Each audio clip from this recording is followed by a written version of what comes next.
আসসালামু আলাইকুম। গরমে কলিজা ঠান্ডা করতে আজ বানিয়ে দেখাবো ভীষণ মজাদার ডাবের পুডিং। এই পুডিংটা দেখতে যেমন সুন্দর, খেতেও হবে দারুণ মজাদার। বাচ্চা থেকে বড় সবাই ভীষণ পছন্দ করে খাবে।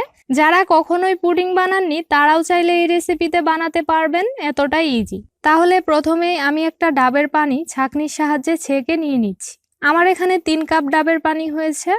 তো এখন এতে 1/4 কাপ দিয়ে দিচ্ছি চিনি। চিনির পরিমাণ চাইলে আপনাদের স্বাদ মতোও দিয়ে নিতে পারবেন। তারপর এতে 2 চা চামচ দিয়ে দিচ্ছি আগার আগার পাউডার। যে কোনো তরল খাবার জমাতে এই আগার আগার পাউডার ব্যবহার করা হয়। এরপর খুব ভালোভাবে ডাবের পানির মধ্যে আগার আগার পাউডার মিশিয়ে নিয়েছি। চুলায় দেওয়ার আগেই মিশিয়ে নেবেন, কারণ ডাবের পানি গরম অবস্থায় দিলে আগার আগার পাউডার একদমই মিশতে চাইবে না। তো মিশানোর পর এবার চুলায় মাঝারি আঁচে জাল করে নিব।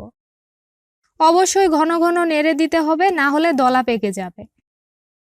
ডাবের পানিটার মধ্যে যখন ভালোভাবে বলক চলে এসেছে, তারপর আমি 3 থেকে 4 মিনিটের মতো জাল করে চুলা থেকে নামিয়ে একটা পাত্রে ঢেলে নিয়েছি।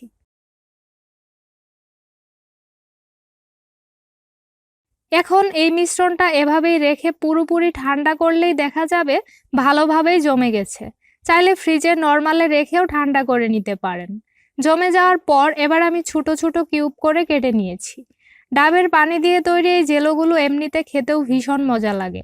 ডাবের ভিতরে যে শাঁসগুলো থাকে স্বাদটা ঠিক সেরকমই হয়। তো জেলোগুলো তৈরি করা হয়ে গেছে। এবার হাঁড়িতে দিয়ে দিচ্ছি 3 কাপ তরল দুধ। তারপর এতে চিনি দিয়ে দিলাম 1/4 কাপ। চাইলে আপনাদের স্বাদ মতো কম বা বেশি করেও দিতে পারেন।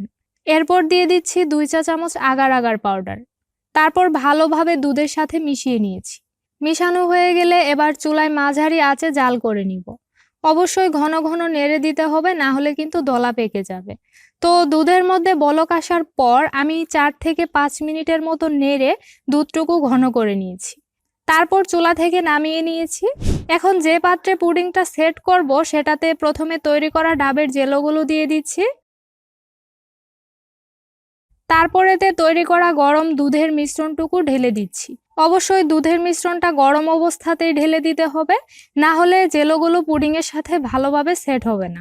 দুধের মিশ্রণটা দিয়ে উপরে আমি আরও কিছু জেলো দিয়ে দিলাম। এবার পুডিংটাকে এভাবেই রেখে ঠান্ডা হওয়া পর্যন্ত অপেক্ষা করব। তাহলেই পারফেক্টভাবে জমে যাবে। ফ্রিজে রেখে জমানোর কোনোই দরকার হবে না। তবে গরমে কিন্তু ঠান্ডা ঠান্ডা ডেজার্ট খেতেই বেশি ভালো লাগে।